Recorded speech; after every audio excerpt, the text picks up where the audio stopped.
Okay, so now we're going to fill out the rest of our information. We're going to do the um, the chart that we have below, and we're going to make sure we put all the information that we got from the article that we read. The only thing that I did not tell you that um, when I read the story is where the article came from, and it was from a weekly reader. We are familiar with weekly readers because I'm sure you've seen them in prior grades, and we've used them maybe a couple times during the school year. So, okay, so let's go over what is on this chart you should be looking at.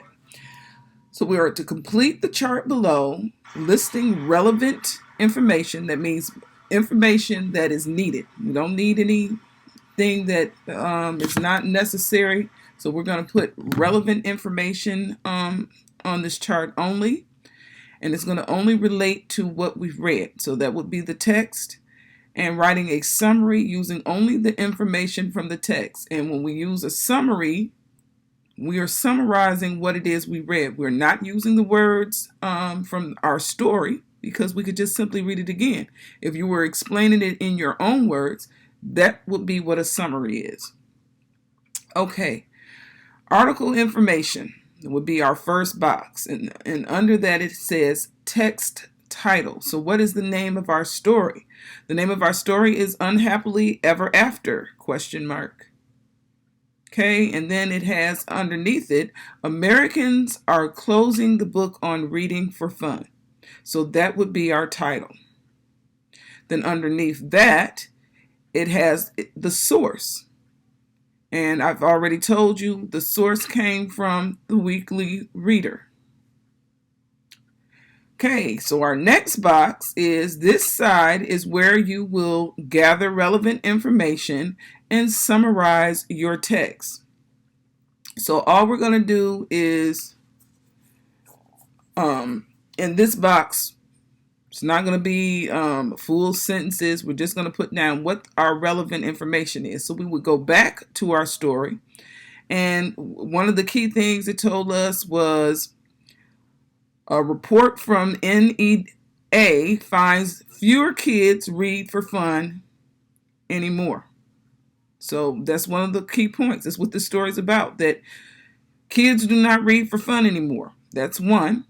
Another one could be many kids do other things while reading, such as texting, or they may be emailing, or they may be watching TV. We're always busy doing other things, and we're not focusing on the book. So that would be one of those.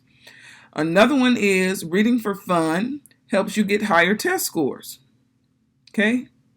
Those are facts. So you read for fun, it helps you get higher test scores. And they also said that readers visit museums, play sports, and volunteer more often than non-readers. So that's another point. Readers get higher paying jobs is another point. And using your imagination when you read exercises your brain. These are all arguments, because remember, when we're writing a persuasive paper, it's giving us facts to lead us to believe what they are trying to tell us. You have to. It's more than when a person tells you because I said so. I want facts. How do you know this? So those are it.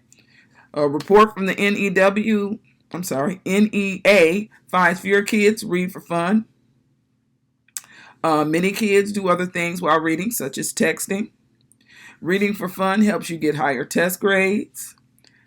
Readers visit museums, play sports, volunteer more often than non-readers. They're more well-rounded. Readers get higher paying jobs. And using your imagination help you exercise your brain. So those are all points. Okay, our next one, we need to summarize what our story was about. So basically, the story is based on a study from the National Endowment for the Arts, or NEA, on kids and reading. This is basically what it's about. And the study finds that fewer kids are reading for fun. That many kids who do read are doing other things, like texting, like you might be doing that now. They also find that kids who do read have many benefits, like they score higher on tests and they get better paying jobs. And they're more likely to be a well-rounded person, people who go to museums, play sports, and volunteer.